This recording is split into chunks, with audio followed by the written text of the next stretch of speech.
to the old 200 naira notes is still a legal tender. 500, 1,000 no longer legal tender in Nigeria. The old 200 naira notes can still be in use until the 10th of April 2023. So the old 200 naira note will be used along with the new 200 naira note and the new 500 naira note and the new 1,000 naira note. We'll see how far this goes to ease the tension which we already saw from yesterday erupting in different parts of the country, where a lot of Nigerians have become too frustrated to hold it in, and so they took to the street. And not encouraging, of course, because when you destroy the banks and destroy the ATMs, you will need them tomorrow. Then where are you going to get the money, the infrastructure to bring it back? I mean, when this is resolved, we do know that it will not continue like this forever. So when this is resolved, then which bank do you hope to use? Which ATM do you hope to use? Where will the money to start getting new ones come from? You know, so I guess this should be at the back of our minds as Nigerians, even though, you know, you do have those frustrations. We cannot access cash. You are limited in one way or the other. It's always better to express our frustrations in peace and not be so violent. But I wonder what this is doing the whole Supreme Court, and now is this one of those policy somersaults they talk about in Nigeria or about Nigeria? Well, let's get a perspective of someone in diaspora who does investing and tries to attract some investors into the country. Kenneth Oguzie is joining us from Canada. He is the Chief Executive Officer of Africa-Canada Trade and Investment Venture. So let's see what's going on in Nigeria through the eyes of someone outside Nigeria, of course, when we talk about investments. Hi, Kenneth. Good morning. A very good morning to you, Ini. I'm great to be here this morning. Yeah, so what's the conversation going on around there among the investors you talk to, Nigerians and non-Nigerians? Last time you were in Nigeria, you were in the studio, you know, and you talked about how you're trying to connect both countries, as Nigeria and Canada, when it comes to investment and trade. How are they seeing all that's happening at this time? Well, as usual, the whole international community is paying attention to Nigeria.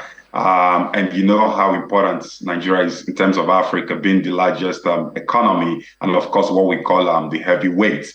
I can tell you for sure, the world is, is paying a lot of attention. There's a lot of interest. People are watching, and you know how the political climate is very important for investment. So typically an investor will look into elements of, or factors around economic risk, business risk, and of course the political piece. In this case, the business risk is typically what's, in terms of the organizations or the partners you're working with.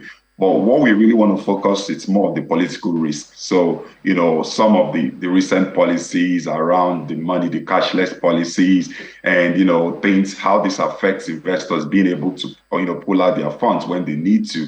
But then everyone wants to be sure that if I invest in this country through partnerships or whatever it is, how sure am I that, I wouldn't, get into some trouble or certain things that would hinder my, being able to access my fund or even move my business to the next level. So I can tell you for sure, a lot of people are paying attention, major political analysts, a lot of people are looking to see what direction is Nigeria going? How is some of these things, how are they going to pan out? And what are some of the ramifications for business and investment as a whole? Yeah, I think another conversation I was having with someone yesterday was the issue of the judiciary.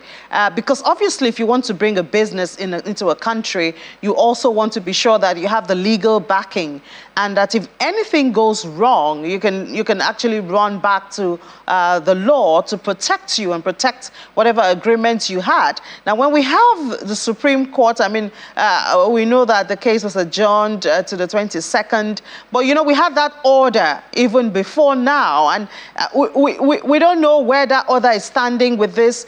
200 naira still being a legal tender and 500 and 1,000 naira, So how do they look at it when we see the law as the backbone, of running of both economic activities and agreements?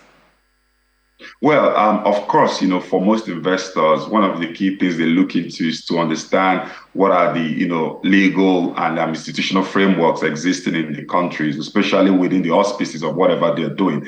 And we know how weak institutions has always been sort of the Achilles heel of most of the, developing countries, like we like to call it.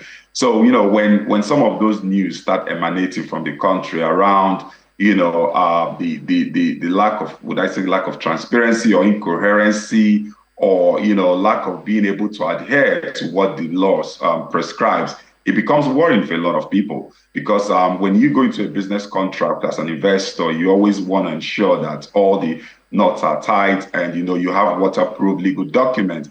But then typically, you would always want to refer to the courts or whatever institution frameworks exist in that country.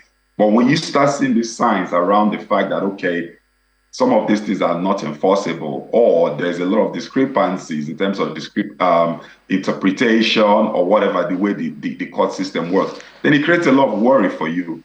But of course, there's a school of thought that would tell you that this is not alien to Nigeria. This has been going on, and investors are still trooping in.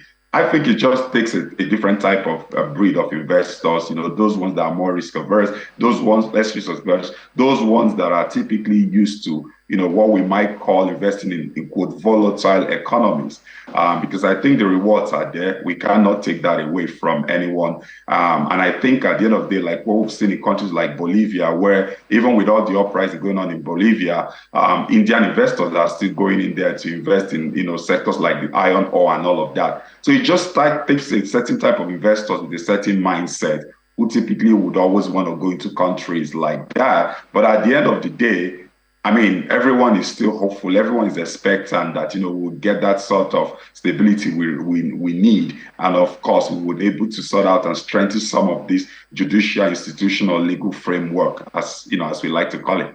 All right, Kenneth, this is an election year. So can we use that as a platform to convince or, talk to investors to say, oh, all these uncertainties are just because of the election. After the election, will be more stable. Could that be a selling point to investors? Absolutely, absolutely. As the saying goes, when Nigeria sneezes, Africa catches a cold. And so I think for any investor, serious investor, like I always say, who is interested in Africa, you cannot really, no matter what's going on, you cannot really ignore Nigeria, because those are where the opportunities typically will start. And of course, that's pretty much the largest economy on the continent. So I think the message is clear. Elections are always very tricky, especially in the region. Agitation sometimes, tempers are high, and of course, people are using the opportunity. Now, what makes it very interesting with this election is the fact that, you have more younger people being very involved. And how we sell Nigeria as, we have a young working population, individuals who are very interested in making the country progress. So the fact that they're interested means that, when it all calms down and everyone is back to the table, you would have all these individuals engaged and ready to move. So the message is clear. It's election period. Some of these things are, I wouldn't say it's uncommon. I mean, of course, it could be better, but at the end of the day, we know how it is. Historically, Nigeria has always been like that, where, sometimes it looks so gloomy and it looks like the whole world is going to fall. But at the end of the day, we find ways to sort of, settle our differences and then carry on with business. But I think the most important thing is the message we're saying is that we are hoping that whoever, gets to run Nigeria first for the next 4 years has to be someone who is open to the markets, who would create more market-friendly policies. And I think that's one of the key areas where the investors are keen. I can tell you for sure they have been paying attention to the manifestos of all the candidates, because, some of the investors whom we had some interactions and brought to Nigeria in October 2022, they've been coming back to ask us questions around, oh, this candidate is saying this, what does this really mean? And how can this pan out for us in terms of moving forward with our investments? Yeah, interesting that they're paying attention to that, because, I mean, some people have mentioned that I think the top 4 or so candidates are pro-market. So we expect that they do know the importance of the private sector and the importance of FDIs attracting investors into the country. Well, we'll bank on you, Kenneth, to sell Nigeria in spite of what we're having, knowing that it's a phase. We'll grow out of it and get out of it. But thank you so much, Kenneth Oguzie, Chief Executive Officer of Africa-Canada Trade and Investment Venture. And you had to wake up I think it's about 4 a.m. there in Canada at this time?